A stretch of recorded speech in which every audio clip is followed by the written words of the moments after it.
তোমরা তো সকলেই জানো আর দুদিন পরেই আমাদের সকলের প্রিয় জন্মাষ্টমী, ভগবান গোপালের জন্মদিন। সবার জন্মদিনেতেই তো কত কেনাকাটা করি, কত রকমের আয়োজন করি, তাহলে গোপালের বেলায় কেন হবে না? তোমরাই বলো। তাই চলে গেলাম চন্দননগরে কেনাকাটা করতে। সেখানে গিয়ে দেখি একটা দোকানেই মোটামুটি গোপালের সমস্ত জিনিসপত্রই পাওয়া যাচ্ছে।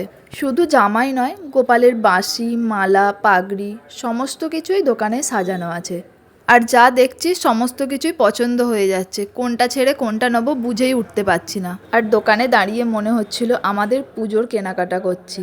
ছোটবেলায় আমরা কত রকমের জিনিসপত্র কেনাকাটাই না করতাম। আর পুজোর কথা বলতে গিয়ে মনে পড়ে গেল, আর এখানে যে প্যান্ডেলটা দেখতে পেলে, এই প্যান্ডেলটা কিন্তু দুর্গাপুজোর জন্যই হচ্ছিল।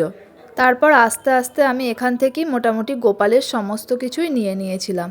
আর তোমরা চাইলেও এখানে আসতে পারো। জায়গাটা হচ্ছে চন্দননগর শেতলা মন্দিরের পুরো সামনে। তারপর দোকানের বাইরে বেরোতেই চোখে পড়লো সারি সারি দিয়ে সাজানো আছে পতাকা। ওখান থেকেই বাবুর জন্য পতাকা নিয়ে নিলাম। আর যেহেতু কালকে আছে 15ই আগস্ট, কেনাকাটা কমপ্লিট করে ফেরার পথে দেখি নপাড়ার মোড়ে ডাব বিক্রি হচ্ছে, তাই ওখানে গিয়েই সোজা দাঁড়ালাম। এই রকম গরমের দিনে ডাব দেখে কি না খেয়ে চলে আসা যায়?